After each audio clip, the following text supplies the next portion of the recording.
On episode 94, wearing pink flamingos and talking about design with this guy.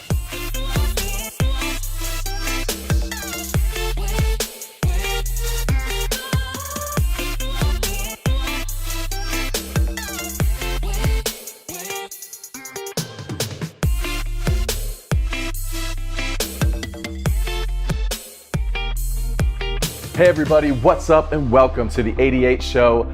This is the internet's only dental show where we talk about what matters most in marketing. I'm your host, Joshua Scott, and this right here, right now, is episode 94, and we're introducing the topic for the month, which is really about creating logos.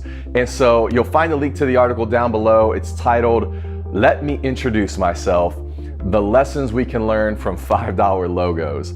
And so this episode right now, 94, I'm gonna give you some keys to really creating some great logos. And I think it's gonna be helpful for a ton of you out there that are in the middle of this, or maybe you gotta start this process of logo design. My goal was to help you along with that.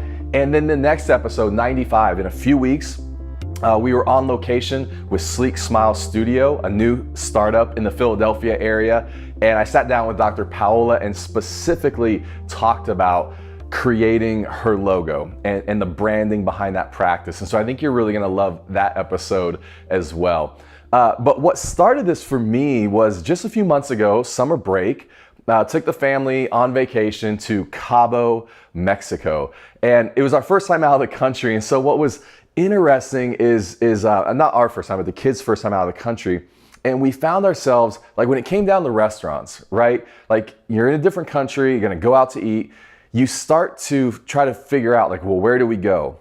And reviews and all that are important as well, but you begin to rely visually on what you're seeing and judging restaurants. I mean, there's just restaurants everywhere in Cabo. If you've been there, you know there's no shortage of that. But you're looking around, you're scanning logos, and you're trying to decide where to go to eat based on that, on branding, on logos. And so what's interesting is if you check out the article, you'll see there's actually a little test on there. I put up some four real life Cabo restaurant logos, and then kind of have you make some decisions on where you would go to eat based on different situations. And so check it out, it's kind of fun.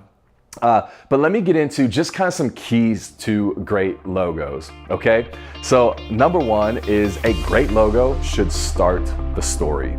A great logo should start the story, all right? So this is why in dentistry, I have rules like no extracted teeth, all right? Keep the teeth out of it. And the part of the reason is because your logo should start a story. Like we already know you're a dental practice. If we go back to restaurants, look, here's the deal. Restaurants don't put food in their logos for a reason. It's because they're not competing on food. They're competing on experience. They're competing on the atmosphere. They're competing on service. Restaurants are competing on all these other things. They're not competing on food. And so it doesn't stay in the logo. You're not competing on teeth, right? I mean, there's so many other things that we are competing on. Experience, the atmosphere, the service, the patient, all those things we're competing on. So let the logo start that story. So leave teeth out of it, especially extracted teeth. Leave dental instruments out of it. People know you're a dentist. That's not what they're searching for. They started a search based on you being a dentist. We know that. Let's move on from it, okay? So number one, a good logo should start the story. Number two is a great logo should be simple and clear. All right, so whole rule here is less is more when it comes to logos.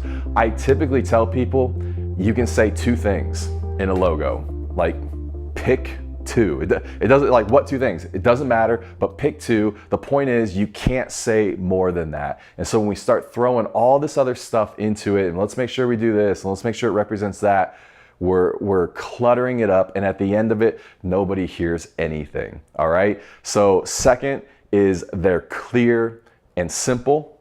My third rule when it comes to great logos, especially when we're talking about dental practices, is it needs to communicate your style of dentistry.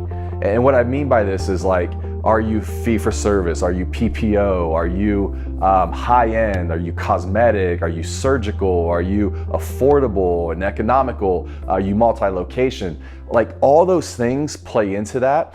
And just like going into a restaurant environment where we're trying to pick, like, what do we want? Do we want steak? Do we want Mexican? Do we want ethnic food?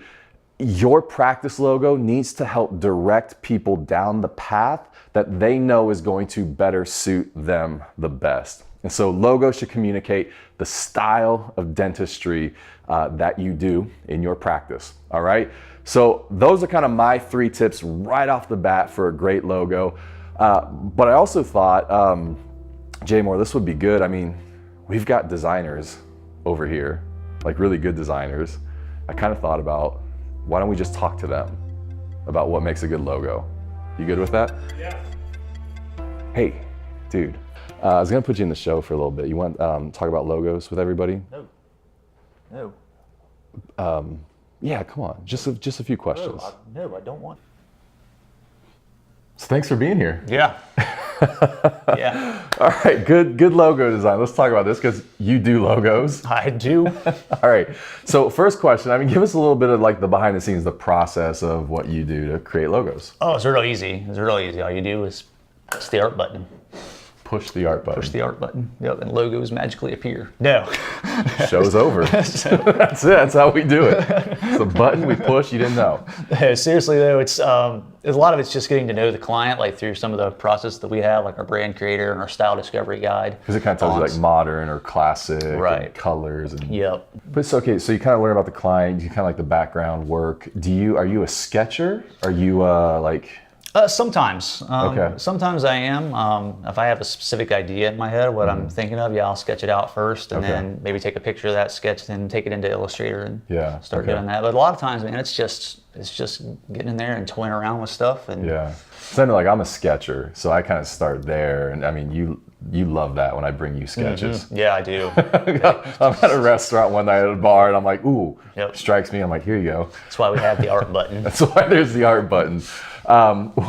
At the end of it, like, what are some of the goals that you're trying to accomplish with this logo? I mean, ultimately, the goal is to make the client look great. Yeah. They need to look great, and they need to be represented in this logo. That needs to represent them and their practice, and and a lot of times they don't even know what they think they want until we get into that process. Right. So. Yeah. So everybody gets caught up in kind of the visual elements of logos, but I know there's like really technical guidelines that they're supposed to follow. What are some of those? Yeah. I mean, obviously, like the best part in logo design is to keep it simple. Yeah. Look at some of the greatest logos that are still out there, like Nike and Apple. Like they're very basic and they're very simple, and they've stood the test of time. Yeah. Your logo needs to work both in large format and in small format. So everything from a billboard all the way down to a pen or a toothbrush or something. And it still needs to look great. Okay. So that's probably one of the biggest hangups I see with people's logos. Like mistake number one right off the bat is like, cool logo, but you're always telling me like, they're gonna have trouble with that on a toothbrush. Mm-hmm. They're gonna have trouble on that, like embroidering on scrubs. Yep. Because they just didn't think that through. Right. Yeah. And like when I design a logo, I'm thinking about all that stuff. We have to. It's our job to. I'm thinking 10 steps ahead. Yeah. Of what the application of this logo is going to be. And if you have all these little minute details and things like that, it's just not going to reproduce well. Right. I know. Like when we present a logo, the very first thing we're presenting is a black and white one before we even show them color, and we do mock-ups in both small format, large format spaces to make sure it's going to like work and look great. Do you have any logo don'ts? Yeah. Don't use Microsoft Word to design your logo. Don't use Word. Don't like use FYI. Yep. It's FYI. 2018, but yep, don't do that. So I don't know of anything else. Okay. I mean, like I said, the biggest problem I see is a lot like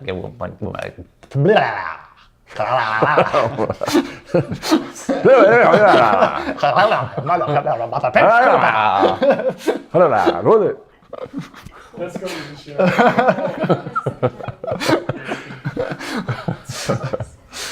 I don't even know what I was going to say now. I don't know. What was I going to say? I don't know. There was a different language.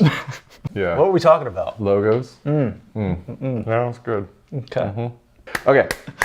Okay, so one of the things I know, that was way too intense. So one of the things I know that can get overlooked sometimes visually too is the type, like the type treatment. That's just as important in the whole kind of scheme of the logo as well, right? Absolutely. Tell us about that. Yeah, I mean, like you can make a lot of assumptions on a brand just based on the font that they've chosen. Yeah. You know, it can tell you whether they're more traditional, whether they're more modern. Yeah. You know, I mean, I guess the rule of thumb is like if you're using Comic Sans as your logo, like I'm not going to take you seriously. Right. Or Papyrus, that's Papyrus, my favorite. Yeah. The God font. The God font, yeah. So to be super simple here, there's kind of really two families of fonts, right? If we're going to ultra simplify things, serif and sans serif. Right. What are the differences between those? Serifs have serifs, which are like the extenders, and it's fonts like 2 Roman, or Times New Roman, or Bodani, or Apple Garamond. Yeah. Oh! Yep. Sorry, same time. Yep. Said that. And sans serif fonts are fonts without serifs. Sans serif. Okay. And those are fonts like Helvetica and Gotham and Arial. Yep. Gotcha. Okay. More modern, sleek, straight. Yep. Yeah. All right, man. Well, D, thanks for coming over and sitting down. I think that's helpful. Yeah, for sure. I really wanted to. I know you did. Yep. It's good times. New co-host of the 88 show moving forward. All right, bro. You'll love this even more. So we're going to wrap up the episode. Okay. But you get to ask everybody the question of the episode. Why? Because that's what we do. No, that was my question. Oh. Why? Why what? Just why? Just why? No. I don't know. I didn't think about this. I know. So, on the spot. What does your logo say about your practice? Solid. Yeah. Is it? Right there. No, why is it was a solid question. Oh, okay. Just right down the line. Yep. Yep. Solid. Consistent with the show. Yep. It's important. Guys, that wraps up episode 95. Thanks so much for being here. Good friend, Josh Ratcliffe, talking design skills, dropping them like it's hot. Best place to find me is at Instagram, at Joshua Scott, and then also the link to this month's article is down below. I think that's it. You got anything else? Don't forget to press the art button. Press the art button. See ya.